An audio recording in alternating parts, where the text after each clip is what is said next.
What's going on, motivators? We got another video. Let's talk about Congress and how the Democrats spend your money on illegals. Let's get into this. Mr. Rogers, what percentage, any idea what percentage of the United States population lives in a sanctuary jurisdiction? That's a good question. I don't have that numbers, but it's far too high. It should be zero. Yeah, it should be zero, but it's like 31.5%. 18 cities, 11 states, 3 counties, and the District of Columbia. And because these are big blue cities, big blue states, again, almost a third of the population lives in a jurisdiction where... That is crazy. I didn't know it was that many. That's a lot. And correct me if I'm wrong, but where local left-wing political leaders tell local law enforcement not to work with federal law enforcement when it comes to enforcing federal law. Is that your understanding of sanctuary jurisdiction? Correct, yeah. And is that literally one of the dumbest things you've ever heard? Yes, and it's against federal law as well because it's no kidding. But in a third of the country that goes on. And last year alone, we just marked this bill up 2 weeks ago. Last year alone, 2025, 17,864 times, ICE would file a detainer with a local jail, local detention center, where there's a person who's in the country illegally and been charged with the crime, and ICE would send a detainer notice saying, hey, if you're gonna let this guy out, give us a call. And 17,864 times in 2025, local law enforcement, because left-wing politicians told them to, would not work with federal law enforcement. The administration is charged with 9 counts of assault and battery for allegedly groping female classmates in the halls of Fairfax High School. All 13 victims in court, along with their parents. Now, 7 News was also the first to report that Ortiz is in the country illegally. Take a look at this. The U.S. Department of Homeland Security posted this on X today, saying, quote, if Fairfax County's sanctuary politicians choose to release this predator back into our communities, ICE stands ready to take him into custody and deport this sexual deviant, end quote. Here's the thing about this, too. Going back to the Congress video, is that you have the AG who's refusing to turn this gentleman to ICE. Obviously, he has his day in court right now. But from there, we'll see what happened. They're trying to take some of the charges down from what he's accused of because they're saying that some of the videos doesn't clearly show that he was groping the kids. Many times release these people to the streets. Again, I'd ask you, is that a crazy policy or what?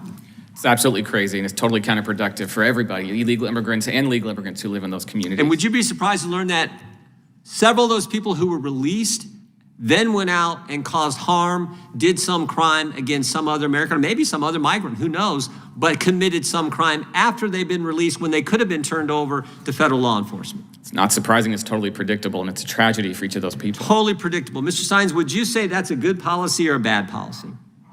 Which policy? Policy, sanctuary jurisdiction. It's a good policy. It's a good policy. And if you watch right here, now that despite the allegations against him, the Fairfax County Sheriff Department, headed by Sheriff Stacy Kincaid, has rejected requests by the Department of Homeland Security, DHS, for a detainer to place him in ICE custody. And the same thing Jim Jordan was talking about with their releasing Abigail Spanberger, who ran as a moderate, is completely a leftist. Unfortunately, sanctuary city policies like Governor Abigail Spanberger's are outlawing cooperation with ICE and choosing to release criminal illegal aliens from their jails back into their communities to create more American victims, an ICE spokesperson said. Obviously, they call Fairfax. So all of this, you're going back into what Jordan is talking about. They're using the taxpayers' money. People are committing crimes, returning them back into the environment to provide some kind of safety or showing that they're for immigrants. The thing is, you could be for immigrants, but not for illegal immigrants, which I think we should have a big topic in the United States about. Illegal versus legal. I am illegal, someone who comes in here without papers, who crossed the border unwanted, illegal. Separate and not categorizing everything under an immigration umbrella. Illegal versus illegal should be separate. 17,000 people not on a detainer and let some of those people released to the streets who had already been charged with the crime, and then they commit another crime, and you're saying that's a good policy? That's your characterization of how No, that that's the works out. facts. It's an inaccurate That is the characterization. facts. No, I'm sorry. It's inaccurate. Okay, so I mean, you just saw me read it. You just saw me read it from DHS into what Abigail Spanberger did. This is going on all over the country in Democrat states or Democrat so-called sanctuary states. They found the illegals who commit crimes. Instead of holding them, someone committed a crime. Instead of holding them and detaining them and providing them to the immigration's office, DHS, they release them back in like nothing to see here.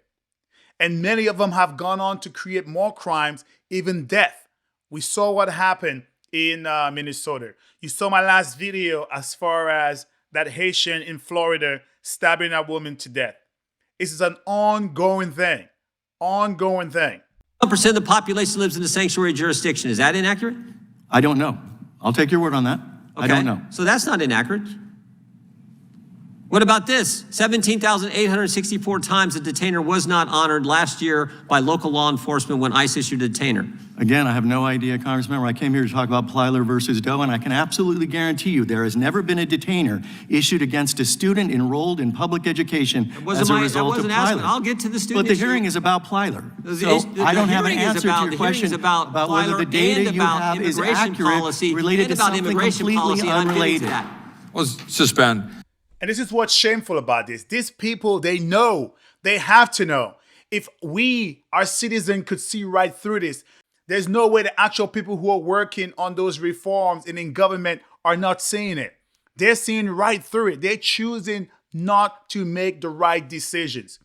And hence, Americans are getting killed or Americans are getting injured on a daily basis. How is that right?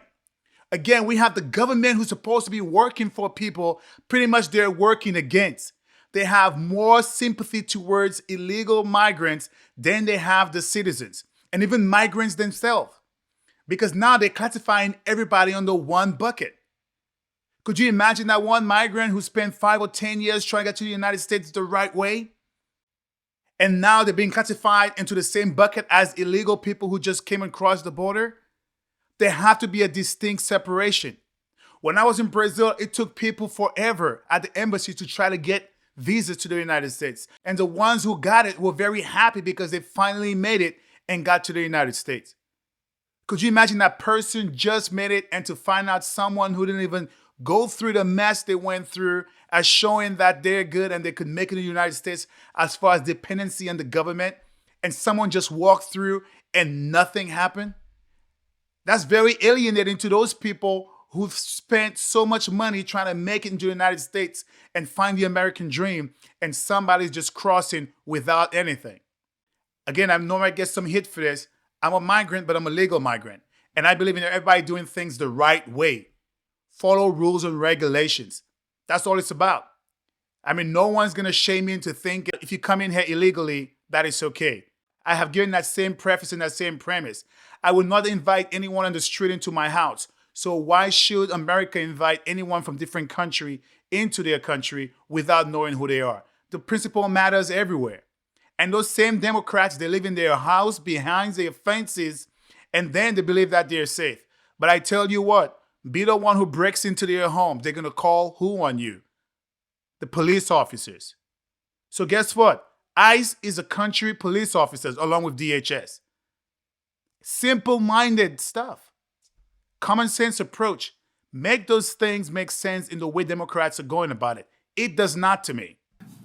It is the gentleman's time to ask the questions. The witness can respond to the questions, but we're not going to talk over each other. Mr. Chairman. O'Brien, to get to Plyler, there's a cost associated with this, right? With this Yes, decision. there is. Significant. I mean, I think the court said way back in 1982, the number of illegal aliens in public schools was small, and there was, quote, no evidence in record suggesting that illegal entrants impose any significant burden on the state's economy. That was the ruling back in 82, but things have changed a little bit since then, haven't they? They've changed drastically, and the estimated combined cost to the taxpayers, federal, state, and local, is somewhere in the neighborhood of $80 billion with a B. 80 billion, and it could be more.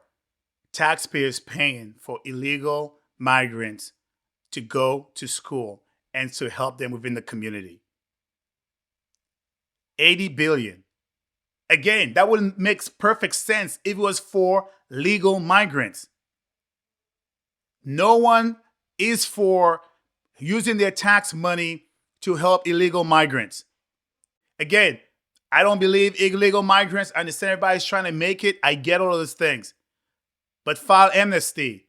Go through the right way. Don't come into the wrong way, and now you put yourself in a position where you're going to get deported. That's all I'm saying. And it was particularly exacerbated the previous 4 years in the last administration. Is that accurate? Yes, by a significant margin. 8 to 10 million people coming into the country in a 4-year time frame. Many of those were students. I remember the Biden administration lost track of hundreds of thousands of those students. Is that right? And just to add on to this, you got to remember, because the students are coming in, people of small ages, you have to provide education for them. But some of them, I would say majority of them don't speak English. And what that does is that it forces the teachers now to not only teach English, but to create an ESOL portion within the class to help those kids too, help them learn. So now it's double the pressure on teachers who don't get paid enough already. Instead of having a class of 15 to 20, now their class goes from 25 to 30 students. I'm just saying, this entire thing is failing the U.S. educational system as far as kids and teachers. All right, guys, if you enjoyed what you heard, please let me know what you think.